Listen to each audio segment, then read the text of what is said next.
Hello everyone, कैसे हैं सब लोग। आज हम पढ़ेंगे solution of quadratic equations by using quadratic formula. इससे पहले वाली वीडियो में हमने पढ़ा था फैक्टराइजेशन मेथड, जिसमें हमने फैक्टराइजेशन मेथड से क्वाड्रेटिक इक्वेशंस को सॉल्व किया था और एक्स की वैल्यू निकाली थी। ठीक है, आज हम पढ़ेंगे क्वाड्रेटिक फार्मूला। ठीक है, ये ऐसा फार्मूला है जिससे हम किसी भी क्वाड्रेटिक इक्वेशन को सॉल्व कर सकते हैं। ठीक है, इस फार्मूले की हेल्प से हमें क्वाड्रेटिक इक्वेशन की नेचर भी पता लगती है। नेचर से मतलब है कि जितनी भी क्वाड्रेटिक इक्वेशन होती हैं, ऐसा नहीं है कि उनमें सब में हमारे रियल रूट्स हों। ठीक है, कुछ में इमेजिनरी रूट्स भी होते हैं। ठीक है, इमेजिनरी रूट्स जो है वो हम क्लास 11th में पढ़ते हैं, क्लास 10 तक हम रियल रूट्स पढ़ते हैं। तो डी, यहाँ पे एक डी होता है जिसको हम डिस्क्रिमिनेंट बोलते हैं। उस डी की हेल्प से हमें नेचर पता लगती है रूट्स की। जैसे देखो, जनरल फॉर्म हमारी क्या होती है क्वाड्रेटिक इक्वेशन की, a x square plus b x plus c is equal to 0। ठीक है, तो ये जो मैंने यहाँ पे डी लिखा है, डी का फॉर्मूला मैंने यहाँ पे लिखा है, डी का फॉर्मूला होता है बी स्क्वेयर माइनस 4ac। अब बी यहाँ पे क्या होता है, जो हमारा एक्स का कोफिशिएंट होता है वो बी होता है। ठीक है, ए हमारा एक्स स्क्वेयर का कोफिशिएंट होता है और सी हमारा यहाँ पे क्या होता है, कांस्टेंट टर्म होती है। ठीक है, तो हम अपने क्वाड्रेटिक इक्वेशन की डी की हेल्प से पता लगा सकते हैं कि इसकी नेचर कैसी है। ठीक है, अब यहाँ पे नेचर की भी कंडीशन मैंने लिखी हुई है कि डी अगर हमारा 0 से बड़ा आता है, 0 से बड़ा मतलब कि अगर हमारा डी पॉजिटिव आता है, तो यानी कि उस क्वाड्रेटिक इक्वेशन में रियल और डिस्टिंक्ट रूट्स होते हैं। ठीक है, डिस्टिंक्ट मतलब अलग अलग रूट्स होते हैं। जैसे किसी का एक्स में हमारा जैसे 1 और 3 आ गया या 1 और -1 आ गया, तो ये अलग अलग रूट्स निकलते हैं। और अगर डी हमारा 0 आता है, इज इक्वल टू 0 आता है, तो इसका मतलब उसके जो रूट्स हैं वो रियल एंड इक्वल होते हैं। जैसे कि मैंने बताया था लास्ट वीडियो में, रियल एंड इक्वल मतलब कि रिपीटेड रूट्स, जैसे 3 आ गया या 4 आ गया या 2 आ गया, इस तरह से रूट्स निकलते हैं।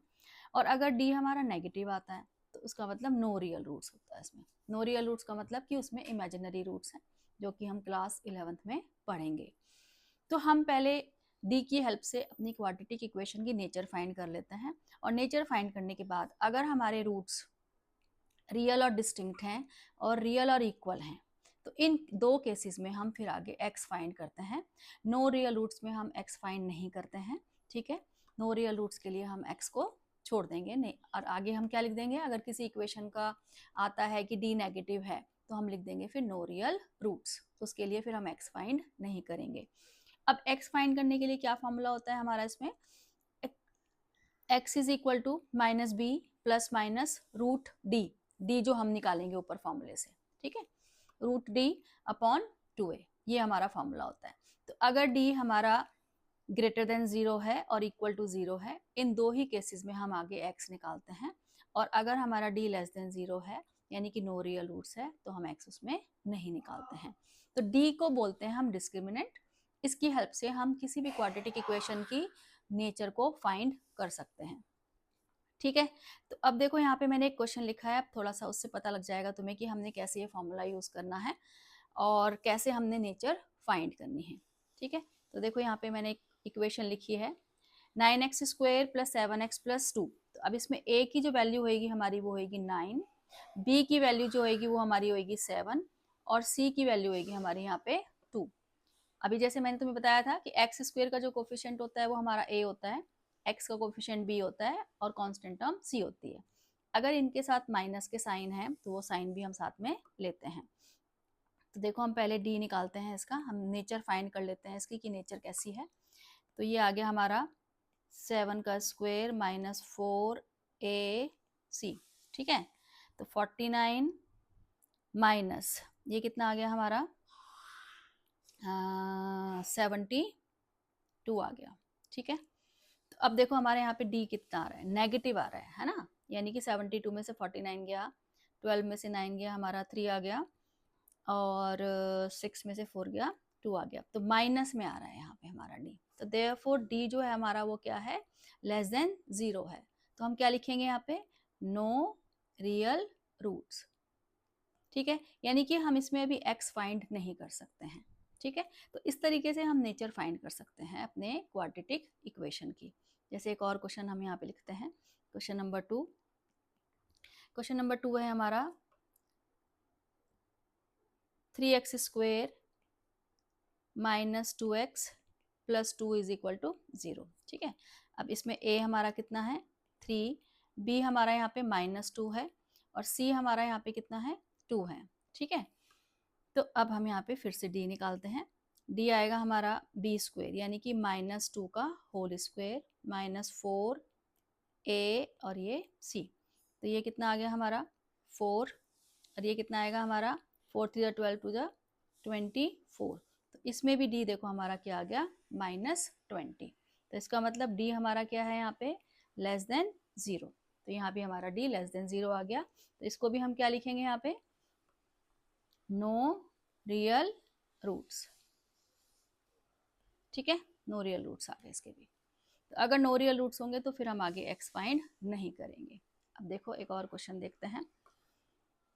Question number 3, √3x square plus 10x minus 8√3 is equal to 0। तो अब ये हमारा यहाँ पे कितना हो गया √3, b हो गया हमारा यहाँ पे 10 और c हो गया हमारा यहाँ पे -8√3। इसका भी d निकाल लेते हैं। तो b स्क्वायर -4a और c हमारा यहाँ पे नेगेटिव है। ठीक है, तो नेगेटिव नंबर को हमेशा ब्रैकेट में रखना चाहिए। तो 10 का स्क्वायर 100 आ गया, ये माइनस माइनस प्लस हो जाएगा हमारा, तो ये आएगा हमारा 4 8 32 इंटू 3, तो ये आ गया हमारा 100 प्लस 96 यानी कि 196 आ गए हैं। तो अब डी हमारा यहाँ पे क्या आया है पॉजिटिव आया है, तो देयरफॉर डी हमारा ग्रेटर देन 0 आया है। तो देयरफॉर रूट्स हमारे क्या हो गए real and distinct roots, distinct. ठीक है, तो अब हम इसमें x फाइंड कर सकते हैं। तो देयरफॉर x निकालने का फॉर्मूला है हमारा -b प्लस माइनस √d/2a। ठीक है, तो चलो अब यहाँ पे फाइंड कर लेते हैं। x is equal to -b, b हमारी है 10। ठीक है, हमने ये ऊपर लिखा हुआ है देखो, b हमारा कितना है 10 है, प्लस माइनस √d, d हमारा कितना निकला है 196, तो यहाँ हम 196 लिखेंगे अपॉन 2a, a हमारा कितना है √3। ठीक है, तो यहाँ पे √3 रख देंगे। तो ये आ गया हमारा -10 प्लस माइनस √196 हमारा होता है 14। ठीक है, 14 का स्क्वायर होता है 196, तो ये आ गया हमारा 2√3। अब उसके बाद हमने इसको एक बार साइन लेना है नेगेटिव, क्योंकि मैंने यहाँ पे प्लस माइनस लिखा है, तो एक बार हम इसको सॉल्व करेंगे प्लस साइन के साथ और एक बार इसको सॉल्व करेंगे हम -10 के साथ, सॉरी माइनस साइन के साथ। तो ये आएगा हमारा 4/2√3 और ये आएगा -24 आएगा, ये 24/2√3। तो अब 2 से हम इसको कट कर देंगे। रैशनलाइज करना है तो हम रैशनलाइज भी कर सकते हैं, तो रैशनलाइज करने के बाद हमारा 2√3/3 आ जाएगा। इसमें भी हमारा 2 से 2 कट हो जाएगा, तो ये 12 आ जाएगा।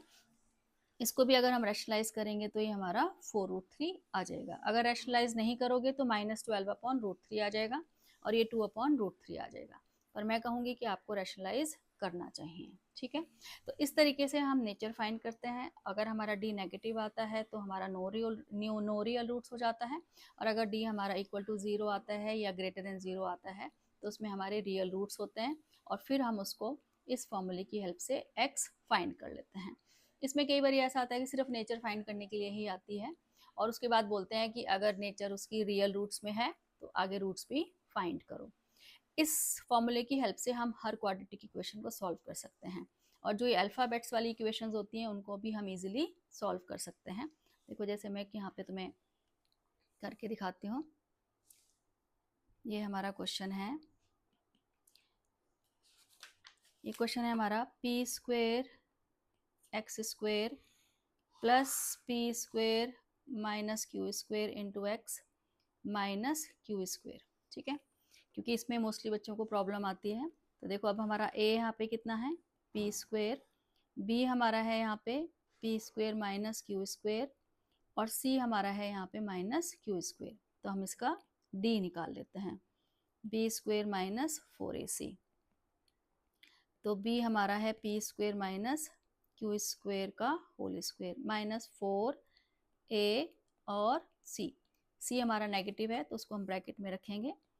अब यहाँ पे हम ये p square minus q square का होल स्क्वेयर है तो यहाँ हम a minus b whole square की आइडेंटिटी लगाएंगे। तो a square plus b square minus 2ab और ये माइनस क्यू स्क्वेयर और ये वाला माइनस जो है प्लस हो जाएगा plus 4p square q square.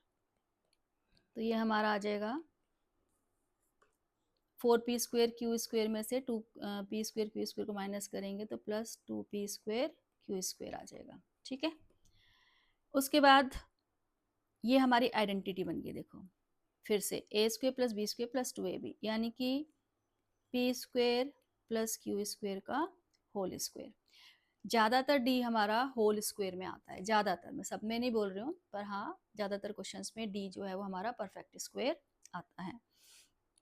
अब देखो d हमारा पॉजिटिव आ गया है, ग्रेटर देन 0 है तो हम यहाँ पे x की वैल्यू निकालेंगे। तो x की वैल्यू जो है वो हमारी क्या होती है minus b plus minus root d upon 2a। ठीक है, अब यहाँ पे वैल्यूज डाल देते हैं। b की जगह b हमारा कितना है minus P square minus q square. अब देखो ये माइनस में है, माइनस में होता है d हमारा, तो अगर दो टर्म्स है तो उसको ब्रैकेट में रखो। जैसे P square minus q square को मैंने ब्रैकेट में रखा है क्योंकि साइन चेंज होता है जब हम ब्रैकेट ओपन करते हैं। और d हमारा कितना है p square plus q square का whole square upon 2a। a हमारा है यहाँ पे पी स्क्वेयर। ठीक है, अब देखो हम यहाँ ब्रैकेट ओपन कर रहे हैं तो साइन चेंज होगा प्लस माइनस। अब ये स्क्वायर रूट में P square plus q square का होल स्क्वेयर है तो ये जो स्क्वायर होता है हमारा, इस होल स्क्वेयर से हमारा स्क्वायर रूट क्या हो जाता है कट हो जाता है। ठीक है, यानी कि इसको लिखेंगे हम P square plus q square. ठीक है, अपॉन 2p स्क्वेयर। अब उसके बाद एक बार हम माइनस साइन के साथ सॉल्व करेंगे इसको और एक बार प्लस साइन के साथ सॉल्व करेंगे। तो minus P square plus q square, plus के साथ सॉल्व कर रहे हैं पहले इसको हम, अपॉन 2p स्क्वेयर। ठीक है, और इधर माइनस के साथ सॉल्व कर रहे हैं। अब बाहर माइनस है तो P square plus q square का भी साइन क्या होएगा चेंज होएगा, माइनस क्यू स्क्वेयर हो जाएगा। इनका ध्यान रखना होता है, बहुत बहुत बच्चे ब्रैकेट में ही नहीं रखते हैं पहली बात तो टर्म को। अगर बाहर माइनस साइन है तो हमेशा ब्रैकेट में रखना चाहिए उसको क्योंकि ब्रैकेट ओपन करते वक्त साइन चेंज होता है। तो अब ये देखो पी स्क्वेयर और ये माइनस पी स्क्वेयर कट हो गया तो ये 2q square upon 2p square आ गया। इधर हमारा कट हो गया क्यू स्क्वेयर से क्यू स्क्वेयर तो ये minus 2p square upon 2p square आ गया। तो 2 से 2 कैंसिल हो गया हमारा, तो ये एक हमारी वैल्यू आ गई है Q square upon P square और दूसरी वैल्यू हमारी ये कट होगी है पूरी -1। ठीक है, तो यानी कि हमारी x की दो वैल्यूज आई हैं, हमेशा दो ही आएंगी क्योंकि क्वाड्रेटिक इक्वेशन हम सॉल्व कर रहे हैं, डिग्री 2 होती है तो इसलिए x की दो वैल्यूज आती हैं। तो एक हमारा आ गया q square upon P square और एक हमारा आ गया -1। तो इससे तुम बड़ी से बड़ी इक्वेशन भी सॉल्व कर सकते हो। जैसे एक क्वेश्चन मैं करने जा रही हूँ जो कि बहुत इंपॉर्टेंट है, वेरी वेरी इंपॉर्टेंट क्वेश्चन है।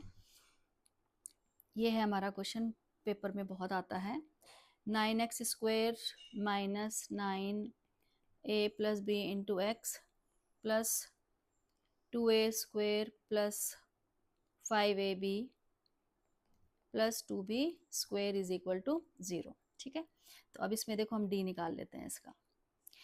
b हमारा होगा ये पूरा पूरा, ये हमारा b होगा यानी कि -9a प्लस बी का होल स्क्वेयर। ठीक है, -4ac। अब इसमें a हमारा कितना है 9 है, ये हमारा a 9 है और ये पूरा c होगा हमारा। c क्या होती है हमारी कांस्टेंट टर्म होती है। ठीक है, जिसके साथ कोई वेरिएबल नहीं होता। तो कई बार बच्चों को लगता है कि c क्या लेंगे हम, तो जिसके साथ वेरिएबल नहीं है वो हमारा पूरा c होता है। अब ये माइनस साइन का स्क्वायर करेंगे वो पॉजिटिव हो जाएगा, 9 का स्क्वायर हमने किया यहाँ पे 81 आ गया और a प्लस बी का होल स्क्वायर करेंगे तो यहाँ पे आइडेंटिटी लगेगी। ठीक है, और यहाँ पे हमारा 36 आ जाएगा, 36 को अंदर मल्टीप्लाई करेंगे। चलो अभी हम 36 ही लिख लेते हैं यहाँ पे, 2a square plus 5ab plus 2b square. अब 81 को मल्टीप्लाई करते हैं, 81a square 81b square plus 162ab, यहाँ भी 36 को मल्टीप्लाई करते हैं, 72a² माइनस ये आएगा हमारा ab 0 180 आएगा, एक बार चेक कर लेना ये कैलकुलेशन, और माइनस 72b²। उसके बाद 81a² में से 72a² जाएगा हमारा, तो कितना आएगा 9a², और 81b² में से 72b² जाएगा तो 9b², और 162ab और 180ab को सॉल्व करेंगे तो हमारा माइनस 18ab आ जाएगा। ठीक है, तो ये हमारा बन गया a² plus b² minus 2ab, यानी कि 3a माइनस 3b का होल स्क्वायर। तो देखो यहाँ भी हमारा d परफेक्ट स्क्वायर में आया है। फिर भी मैं बोलूँगी एक बार कैलकुलेशन चेक कर लेना, मैं यहाँ भी चेक कर लेती हूँ। ठीक है, अब हमारा d यहाँ भी पॉजिटिव आया। जब भी d हमारा परफेक्ट स्क्वायर आएगा तो वो पॉजिटिव ही होता है, ग्रेटर देन 0। अब हम यहाँ पे निकालते हैं x। तो x का हमारा फॉर्मूला होता है minus b plus minus √d/2a। ठीक है, थोड़ा सा बड़ा है। तो b हमारा यहाँ पे क्या है, b है हमारा माइनस 9a प्लस b। तो देखो मैंने यहाँ पे ब्रैकेट लगाया है, एक तो माइनस फॉर्मूले में होता है हमारा, और b हमारा ऑलरेडी माइनस में है। ठीक है, plus minus √3a minus 3b का whole square upon 2a। a हमारा यहाँ पे कितना है 9। ठीक है, अब इसको हम सिंप्लीफाई कर लेते हैं, माइनस माइनस प्लस हो जाएगा ये हमारा 9a प्लस b, और ये देखो होल स्क्वायर है, होल स्क्वायर से हमारा स्क्वायर रूट हट जाता है, तो ये 3a माइनस 3b आ जाएगा अपॉन 18 आ जाएगा। ठीक है, अब उसके बाद हम एक बार प्लस का साइन लेंगे और एक बार माइनस का साइन लेंगे। तो हम पहले प्लस का साइन ले रहे हैं, 3a माइनस 3b अपॉन 18। ठीक है, यहाँ पे कॉमा लगा के भी कर सकते हो या नीचे अलग से भी कर सकते हो। 9a प्लस 9b माइनस, अब जब माइनस लेंगे तो साइन चेंज होगा हमारा, 3a प्लस 3b हो जाएगा अब ये। ठीक है, अपॉन 18। उसके बाद 9a प्लस 3a हमारा हो गया 12a, 9b में से 3b गया तो 6b अपॉन 18। ऐसे ही 9a में से 3a गया तो 6a, और 9b प्लस 3b हो गया हमारा 12b अपॉन 18। ठीक है, अब इनको सिंप्लीफाई कर लेते हैं। 6 कॉमन आ रहा है ऊपर से, तो 2a प्लस b अपॉन 18, यहाँ से भी 6 कॉमन आ रहा है, a प्लस 2b अपॉन 18। ठीक है, तो 6 से 18 को कट कर देंगे हम यहाँ पे, तो ये आ गया हमारा 2a प्लस b अपॉन 3, और यहाँ भी कट कर देंगे तो ये आ जाएगा हमारा a प्लस 2b अपॉन 3। तो ये हमारी 2x की वैल्यूज़ आ गई हैं। ठीक है, तो देखो क्वाड्रेटिक फार्मूला एक ऐसा फार्मूला है जिससे हम हर क्वाड्रेटिक इक्वेशन को सॉल्व कर सकते हैं और इक्वेशन की नेचर फाइंड कर सकते हैं। अगर रियल रूट्स हैं तो आगे x फाइंड करेंगे, वो भी अगर उन्होंने क्वेश्चन में बोला होगा। कई बार क्वेश्चन आता है कि नेचर फाइंड करो, अगर उसकी नेचर रियल है देन फाइंड x। ठीक है, अगर सिर्फ नेचर फाइंड करने के लिए बोला है तो हम फिर उसमें x फाइंड नहीं करते हैं। तो ये इतने बड़े बड़े क्वेश्चंस भी इस फॉर्मूले से सॉल्व हो जाते हैं। ठीक है, तो अगर कोई मेथड वहाँ क्वेश्चन में नहीं लिखा हुआ आता है तो तुम ये वाला फॉर्मूला हर क्वेश्चन में अप्लाई कर सकते हो, या जिनमें तुम्हें मिडिल टर्म स्प्लिट करने में भी प्रॉब्लम होती है तो तुम वहाँ भी इस फॉर्मूले को अप्लाई कर सकते हो। ठीक है, तो ये था हमारा क्वाड्रेटिक फॉर्मूला। अब मिलते हैं हम नेक्स्ट वीडियो में।